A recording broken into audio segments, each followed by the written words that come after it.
Commonly O പിയിലെ patients ചോദിക്കുന്ന ഒരു ഡൗട്ടാണ്, നമ്മൾ ഈ ഷുഗർ പരിശോധിക്കുന്ന ദിവസം മരുന്ന് കഴിക്കേണ്ട ആവശ്യകതയുണ്ടോ അല്ലെങ്കിൽ ഇൻസുലിൻ എടുക്കേണ്ട ആവശ്യകതയുണ്ടോ?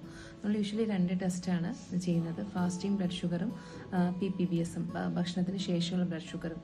അതായത് 2 നേരം മരുന്ന് കഴിക്കുന്നവരാണെങ്കിൽ തലേന്ന് രാത്രി നമ്മൾ മരുന്ന് കഴിച്ച് അല്ലെങ്കിൽ ഇൻസുലിൻ എടുത്തിട്ട് രാവിലത്തെ ഫാസ്റ്റിംഗ് ബ്ലഡ് ഷുഗർ എങ്ങനെ ഉണ്ടെന്ന് അറിയാൻ വേണ്ടിയിട്ടാണ് നമ്മൾ വെറും വയറ്റിലെ ഷുഗർ നോക്കുന്നത്. അതനുസരിച്ച് രാത്രിയത്തെ ഡോസിൽ എന്തെങ്കിലും മാറ്റം വരുത്തണോ വേണ്ടോ എന്ന് അറിയാൻ വേണ്ടിയിട്ട്. അതേപോലെ എല്ലാ ദിവസവും നമ്മൾ മരുന്നും ഭക്ഷണവും കഴിച്ച് അല്ലെങ്കിൽ ഇൻസുലിൻ എടുത്ത് ഫുഡ് കഴിച്ചിട്ട് നമ്മൾ മോർണിംഗ് ബ്ലഡ് ഷുഗർ എത്ര വരെ പോകുന്നുണ്ട്, ഭക്ഷണത്തിന് ശേഷമുള്ള ഷുഗർ ഏത് അളവ് വരെ പോകുന്നുണ്ട്, രാവിലത്തെ ഡോസിൽ എന്തെങ്കിലും വ്യതിയാനം വരുത്തണോ എന്ന് അറിയാൻ വേണ്ടിയിട്ടാണ് ഫുഡിന് ശേഷമുള്ള ബ്ലഡ് ഷുഗർ നോക്കുന്നത്. അപ്പോൾ എന്നും ചെയ്യുന്ന പോലെ മരുന്ന് കഴിക്കാതെയാണ് നമ്മൾ ഷുഗർ പരിശോധിക്കുന്നതെങ്കിൽ എന്നത്തെക്കാളും കൂടുതലായിരിക്കും അന്നത്തെ വാല്യൂ. അതനുസരിച്ചാണ് നമ്മൾ മരുന്നിൽ മാറ്റം വരുത്തുന്നതെങ്കിൽ നമുക്ക് ക്ഷീണം വരാനും സാധ്യതയുണ്ട്.